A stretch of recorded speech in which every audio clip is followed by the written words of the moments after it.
Oh, now it tells you. Got it. All right. I'm Michelle Rehill. I am the chairperson of the Northborough Library Board of Trustees. I'll call this meeting to order at 7:02 p.m. I will now read the advisory regarding remote meetings. This open meeting of the Library Board of Trustees is being conducted remotely pursuant to Chapter 22 of the Acts of 2022, an act relative to extending certain COVID-19 measures adopted during the state of emergency, signed into law on July 16, 2022. All members of the Library Board of Trustees are allowed and encouraged to participate remotely. The act allows Library Board of Trustees to meet entirely remotely so long as reasonable public access is afforded so that the public can follow along with the deliberations of the meeting. The public is encouraged to follow along using the posted agenda unless the chair notes otherwise. Members of the public who wish to view the live stream of this meeting may do so by going to Northborough Remote Meetings on YouTube via the link listed on the agenda. Ensuring public access does not ensure public participation unless such participation is required by law. This meeting will not feature public comment. I will now do roll call attendance. So members, when I call your name, please respond in the affirmative. Brittany Burns. Brittany Burns, present. Mitch Cohen. Mitch Cohen here. Mary Crowley is not present. Pat Fonts. Pat Fonts here. Jim Hogan. Jim Hogan here. Jocelyn McKelney. Oh, I can't hear you. Jocelyn? Oh. Hear me now? I can hear you now. Thank you. Jocelyn McKelney here. Okay. Oh, good. Beth Samus. Beth Samus here. Richard Tucker. Richard Tucker here. Michelle Rehill, I'm here. We also have with us Library Director Jennifer Bruno. All right, with that out of the way, we can move on to, I have no opening remarks today. Make it official. Would someone like to make a motion to approve the minutes of the January 10th meeting? I'll make such a motion. All right. I'll second. Was that Mitch second? All right. It was. There are no questions or comments about it. We will move on to the roll call vote to approve. All those in favor of Brittany Burns? Brittany Burns, aye. Mitch Cohen? Mitch Cohen, aye. Oops, to do this. Pat Fonts? Pat Fonts, aye. Jim Hogan? Jim Hogan, aye. Jocelyn McKelney? Jocelyn McKelney, aye. Beth Samus? Beth Samus, aye. Thank you. Richard Tucker? Richard Tucker, aye. And I, Michelle Rehill, also vote in favor. Motion carries unanimously to approve the minutes of the January 10th meeting. All righty. Moving on to the FY23 appropriations report. Are there any questions or comments about expenditures to date? Actually, I have one. Just a quick question concerning the expenditures for books. Which I don't have the figure in front of me right this second, but Jen, it seems like what 35% expenditure or something to that effect up to this date. Oh, the non-print media is probably the one. Non-print. Books and periodicals we're at 60%, and then the non-print media is 25%. A lot of that spending goes into overdrive closer towards, so like between now and May, you'll start to see that number get closer to where it should be. Okay, all right, thank you. Okay. Are there any other questions or comments about that? If not, we will move on to the library director's report, which predominantly is the new business section of the agenda. I figured since I had a lot of new business requests that I would kind of leave it to that. Everything else is just sort of chugging along. Yeah, we're just sort of business as usual with a lot of things and working on some projects, but there weren't a lot of huge updates other than just these three things. So that's what I decided to focus on, which I can wait Okay, until we get down to new business. all right, we'll go to new business. All Beginning right. with the proposed library staff training dates. Yes. First, did anybody have any questions about why we would like to do some staff development days? I don't want to reread what I typed, but we did try to look and try to make a Monday morning work, and without making somebody come in at 9 and stay until 8:30 at night. And it wouldn't just be one person, it was 6. And that just seems like too many. So I would like to request permission to close early on those 3 dates so that we can bring in June from Family and Youth Services to talk about interface and how the library can help with that service that the town pays for. We'd like to bring in a training on it's a situational awareness, just sort of being able to recognize different issues that are occurring with patrons, whether it's substance use or mental illness, or even just the more unsettling behaviors. We've had some kind of scary things that have happened in the past. Some staff are really good at kind of noting who's in the building and what they're doing and picking up on like, hey, this might be an issue, and others are not so much. So that's something that they've been requesting. We have probably more ideas than we could actually get to this year. Privacy is another big one. So that's sort of the basis for it. I would not advocate closing the library if I didn't think that it was of greater importance to the town. So with that being said, I'd turn it over to you for any questions or comments.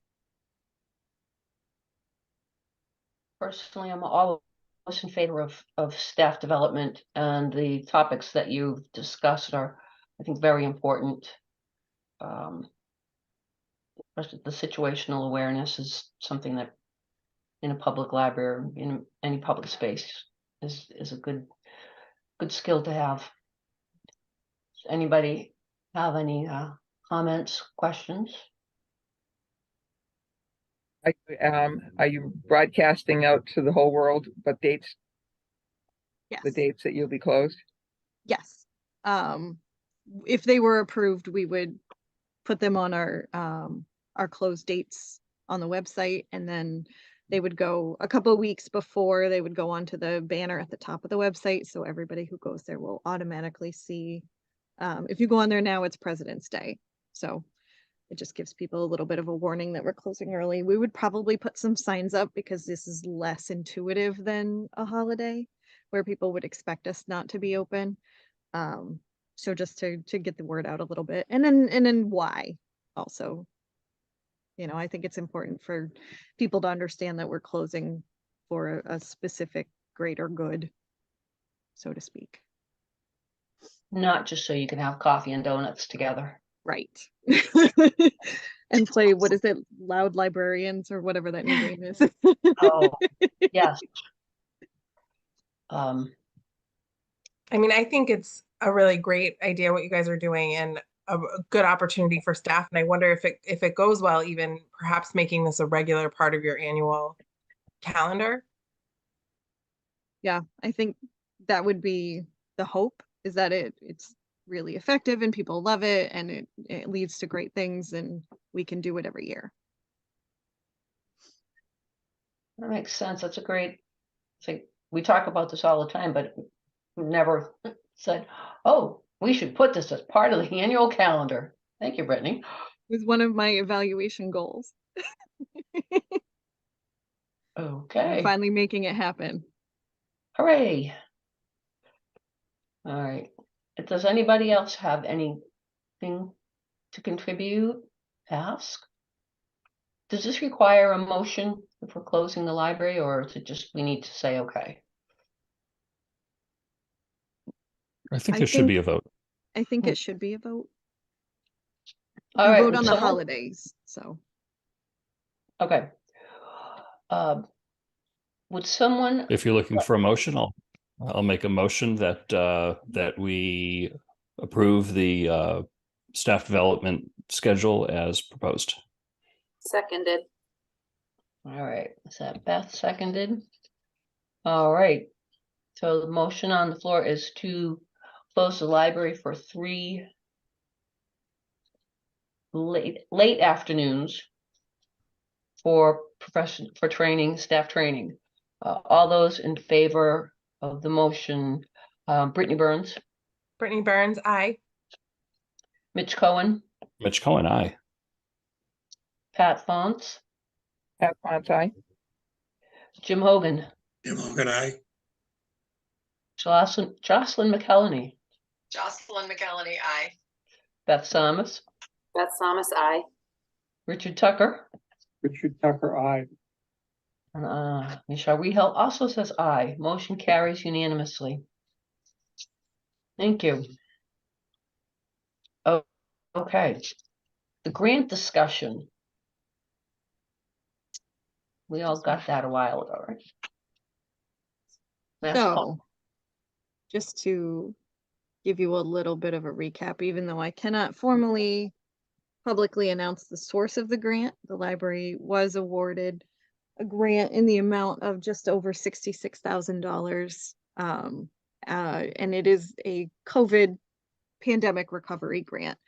I can broadly say that. And it is unrestricted, which means that we have pretty full control over how we want to spend it. So my proposals in my report were to work on the lobby redesign, which we had been talking about a year ago.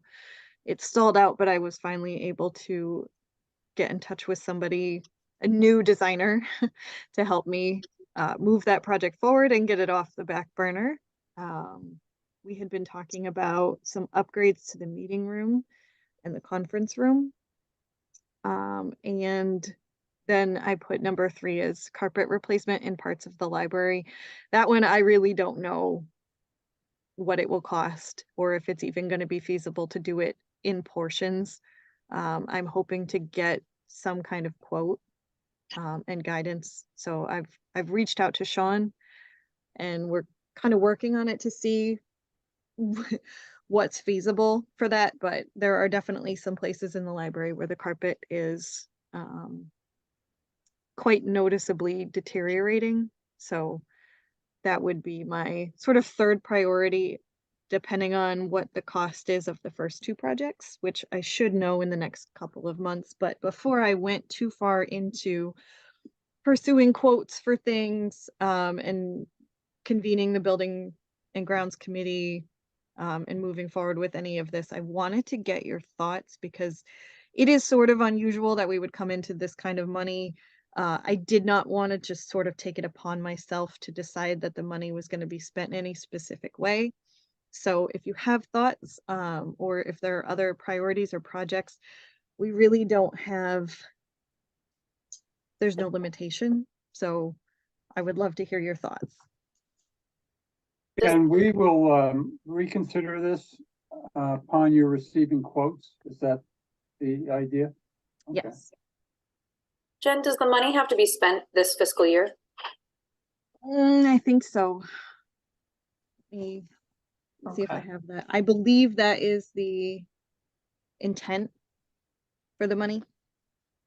All right. So I guess it would make sense to, if not go with your project proposals in order, go with the ones that we know we can get done in that time frame. I mean, if I have a year and a priority, I can make just about anything happen within that budget. Yeah, it looks like I do have to spend it within the year. I think if you just stay in touch with the Building and Grounds Committee, I think it's, Mhm. should be an easy way to, proceed. This is a wonderful gift and, but I think we'll easily do something wonderful with it. So, Yeah, and my thinking was we have the Friends for programming. They've given us a healthy budget for those events. We're really kind of at our limit for, I mean, we could do one big thing, but we've already committed to a couple of big things this year that we have funding for already. And I'm not sure I could spend 66,000 on events. Well, I'm sure I could. I don't know that that would be the best. Be awesome events, but they might not necessarily be library related. Exactly. I, And when we do have a good collection budget from the town as well. So it seems like the needs, and just sort of in keeping of the spirit of the grant itself, the library redesign came out of changed habits post-pandemic. The meeting room upgrades reflect a change in the way that people are meeting. If we're able to get any kind of hybrid meeting software that the public can use, that's easy enough for people to learn how to use, I think that would be a huge benefit to the town. So if everybody's happy with those priorities, then I can go ahead and proceed with convening the Building and Grounds Committee and getting some quotes for some of these projects. okay, I don't want to be a bummer or anything, but if I'm reading this correctly, it says something about a termination date of June 30th, 2023, not 24. In the contract, Mm-hmm. the dates are wrong. If you look at the Yeah, back of the contract, and yeah, I'm Because looking at that. I That was can't squint- possibly be right. I was Otherwise- squinting at the tiny print and then flipped it over and said, oh, there it is. So not my imagination. Contract performance shall terminate as of June 30th. Okay, well, I will be checking on that date. Thank you. And if I have to spend $66,000 before June 30th, then you're gonna see me working my tail off. Carpeting This is what I starting want to spend the money on. So I will just, Carpeting's looking better. the carpet is looking better, except that has to be bid because it would cost over, is it 25,000? So I'm True. hoping these other projects don't have to be put to bid because they should be lower level. But if I have to spend all this money in 4 months, I'm gonna have bags under my eyes, but I'm gonna do it. you can do it. Oh, I can do it. Yeah. We're getting a new circ desk. Jen, can any of it be put towards like the HVAC or projects already completed, or is it new projects? I was focused on new projects, but I will take a closer look at the contract. Just if you have to spend it fast. Yes, exactly, because then, we would free up other money that doesn't have to be spent quite that quickly. So yeah, I will take a look at that. All right. Well, you know what I'm doing tomorrow morning. Okay. All right. And anything else about the grant discussion now that I've thrown my bucket of cold water on it? I mean, if you'd like to get a Building and Grounds Committee meeting gathered, let me know. Yep, as soon as you would like to convene, based on everybody's schedules, I have been talking to the same company that did the chairs upstairs in the meeting room about some lobby furniture, and she sent me a stack of samples for fabrics, and a sample layout. I just got that probably an hour ago from her, because I figured that was a no-brainer project. That had been our priority in the first place. So So yeah, whenever you're ready to meet, we have some fun things Okay. actually to talk about. Excellent. Good. Looking forward to it. All right. Shall we move on to the budget overview? Why don't we define my correct?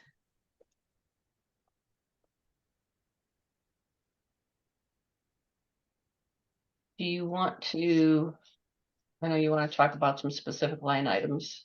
I think you said you wanted to highlight. Yep, let me do a little bit more talking than I normally would do today. Sorry, I have about You can talk all you 50,000 want. different attachments open right now, and I'm trying to find the one that I want. All right, so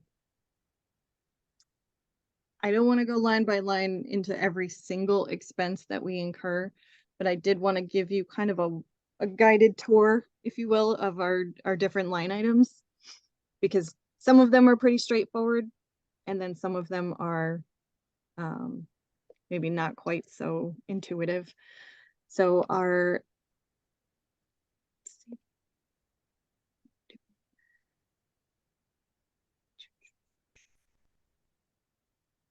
sorry, just bear with me. Do we have some of that Yep. old music? The Jeopardy theme song is in my head right now. So one of the bigger changes for this year is that the facilities manager is going to be consolidating a lot of the line items across departments. So you'll see a zeroed out fuel budget, a zeroed out HVAC maintenance budget, and building maintenance, which is amazing. Sean is essentially taking care of these now, but what he's doing is, you know, he's managing all these different buildings and all these different budgets. They're just consolidating them into one thing so that it's a little bit easier for him and doesn't require my signature for things.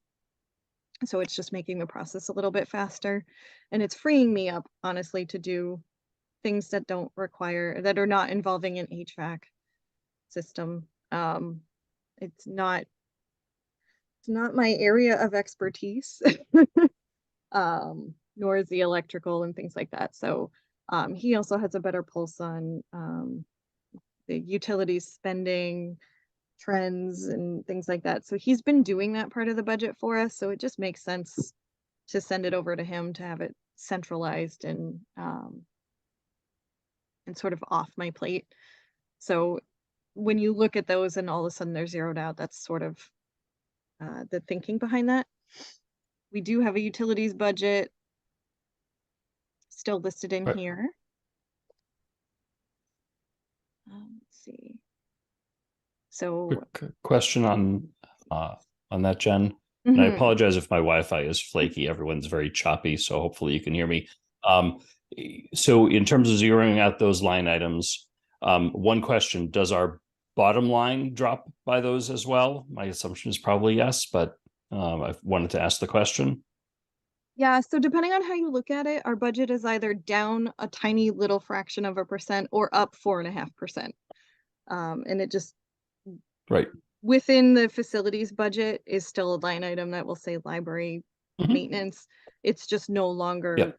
listed. So I would still, in terms of state reporting, I would still report those numbers to the Mass Board of Library Commissioners. Okay. And they still kind of factor Yep. into our appropriations requirements. So that's not impacted. It's just sort of a bookkeeping switch. if you will. And which is what I'd expect. So that's fine. And then related, if it's going into the building department budget, does that mean that Sean is absorbing the risk of variability of fuel costs as opposed to us? Yes. Yes. That is the case. So he would be able to monitor, Okay. you know, that Good. spending and be a little bit more on top of it than the way it is now. Yeah. That's yeah. Yep. That's a good change for us. because electricity costs go up, and then all of a sudden it can impact our core mission very quickly. Right. So I approve of being relieved of that burden. So do I. The next line item is equipment maintenance, which is a little bit different. We have equipment maintenance and then facilities maintenance. So Sean is taking the facilities maintenance off our hands. The equipment maintenance is our computers and our copiers and things like that. So in the detailed budget explanation, there is a list of things that we have contracts for, or software annual licenses and things like that. So those are all listed there. And that is just for the maintenance of the equipment. We do have a separate line for purchasing of technology, which is a little bit later. Contractual services, slightly different. Again, we do have some contracts in the equipment maintenance, and then everything else. So CW Mars, our network membership is in there, our web hosting, our self-checkout, and a small Verizon budget, and that is for the phone for the elevator that we did not know existed until it was disconnected. And there was no emergency phone call ability in the elevator. So thankfully it didn't get stuck. It wasn't very long before we figured that out. But oops, that was an oops. So there's a small contract in there to maintain that very important phone. And just as a little point of fact, the contract for CW Mars, the amount that's appropriated is only half of the actual cost of that membership. The other half is funded through our annual state aid.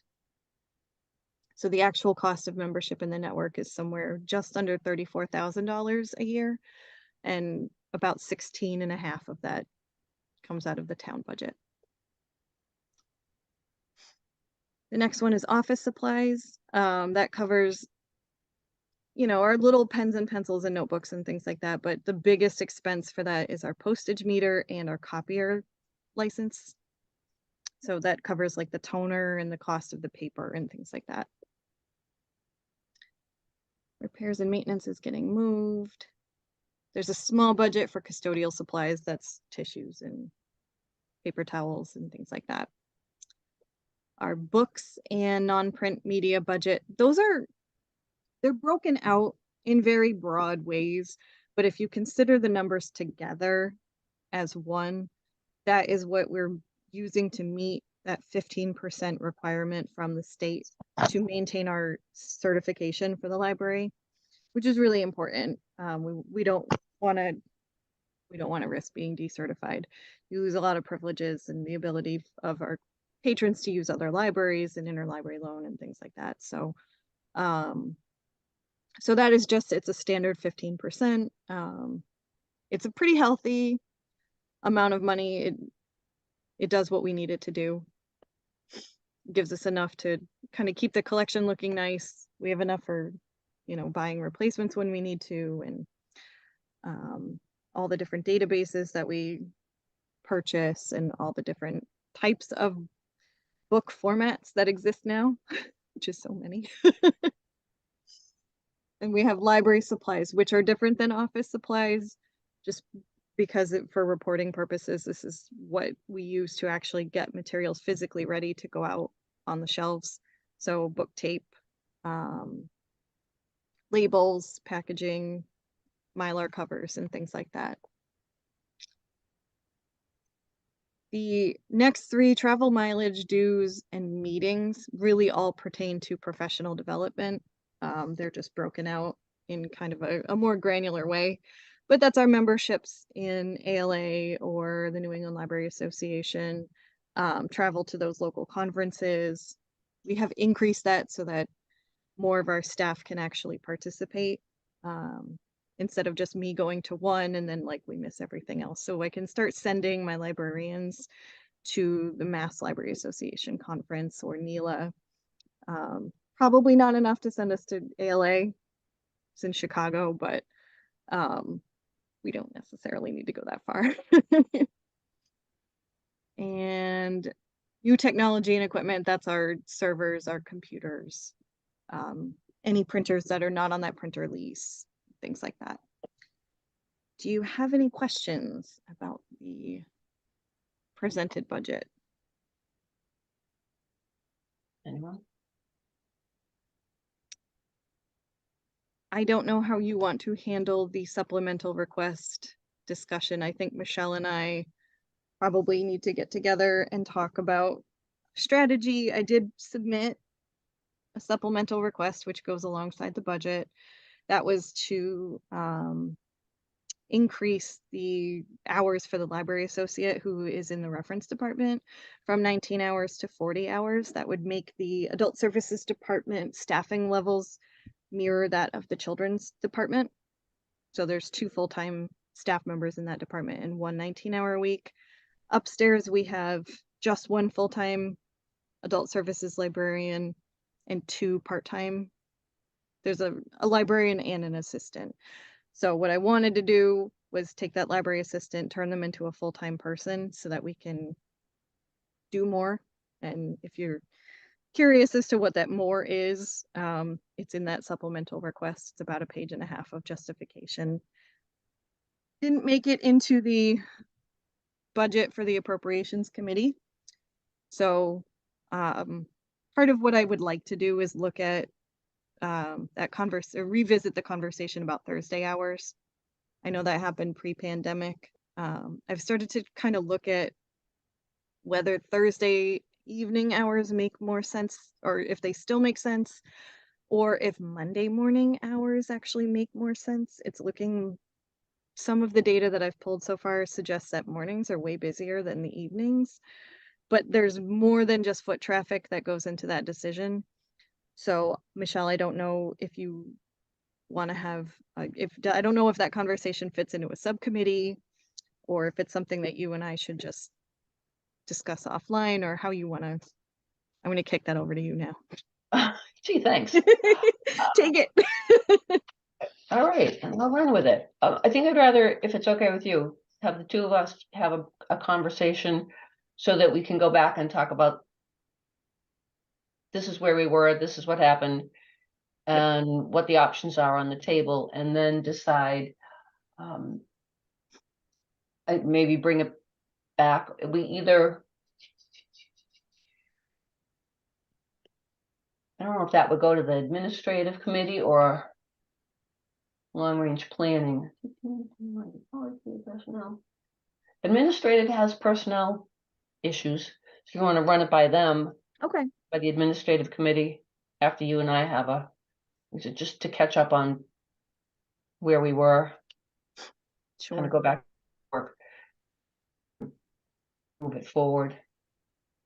Okay. Yep. And Jocelyn, are you the administrative committee chair? Okay. Just making sure. And I will pull all of this together. And while I'm thinking of it, Richard, were you the one that asked a while back about staffing levels before they were? You did. I finally found that information. So for the next meeting packet, I will have that. I found it in a folder today. So I hadn't forgotten the question. I just wasn't able to answer it until today. But I will put together, after Michelle and I talk, I'll put together something a little more comprehensive and get the administrative committee's thoughts and put that on the agenda next month for a recap. Okay, I hope Beth's dog is not around. This could be bad. This is where my cat likes to sit. I swear my dog never wants to be in my lap ever, except tonight, apparently. Well, that way we had 2 guests in our meeting, so that balances it out. Some good representation from the pet world. Actually, my feline companion had made a walkthrough, check out what was going on, so you missed him. Oh, I missed it. Brittany's had a Darn. brief appearance too, I think. I feel like I saw a tail in Brittany's screen. Yeah, critter, yeah. Yes, The cat has desperately been trying to join the meeting. I thought I saw something. I don't know if it was Brittany or Pat's, but all right. I don't have any pets. Can I just like pretend and You can borrow this one. no, I think that- sorry, I'm allergic. Well, don't borrow her then. Okay. I don't want to make you miserable. All right, so we sort of have we've done the new business staff training, the grant discussion, budget overview. From the grant, oh, we're gonna be so busy. There will be a building and grounds meeting soon. Mhm. And then as far as the budget is concerned, we will need the administrative committee. I'll meet with Jen, Mhm. get caught up, and then administrative can meet to talk about this as a personnel issue. And then probably, hopefully for the next meeting, we can decide what we want to do. Sounds good. All righty. And I think that's it. Thank you, everyone. Is there any other new business that should come before the board at this time? The only thing that I noticed today that I don't think there's an action now, but the historical marker for the library, Oh, yeah. I believe they decided they were moving that project forward, so it's a good time to start thinking about how we want the wording on the marker to read. And again, I don't believe they were looking for any specific decision right now. I don't know, again, if that fits in somebody else's subcommittee or if you want me to work with somebody individually to try to come up with something and propose it for the next meeting. How do we want to handle that? Maybe that could go on to the building and grounds committee. Perfect. Sure. Since we're meeting anyway. Yeah, Yep. it's meeting anyway. So I'll go back and reread those, the memo, the email about that. Yep. I know I read it So did I. on. I read it and then so many of these other things happened. And it just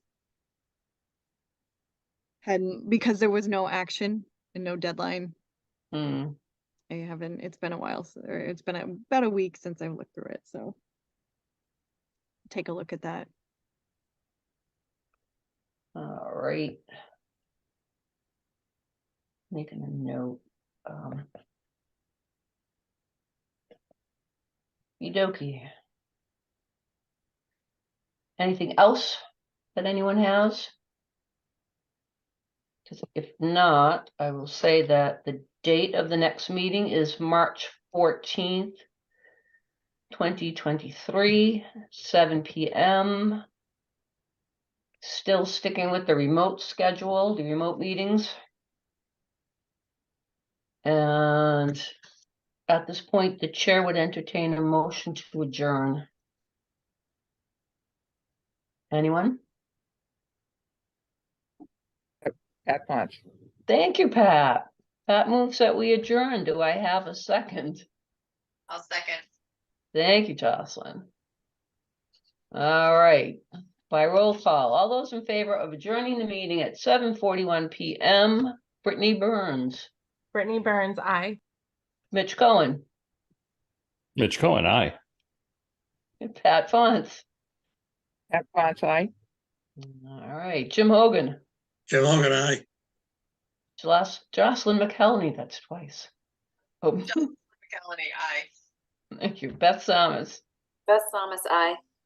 Richard Tucker, Richard Tucker, aye.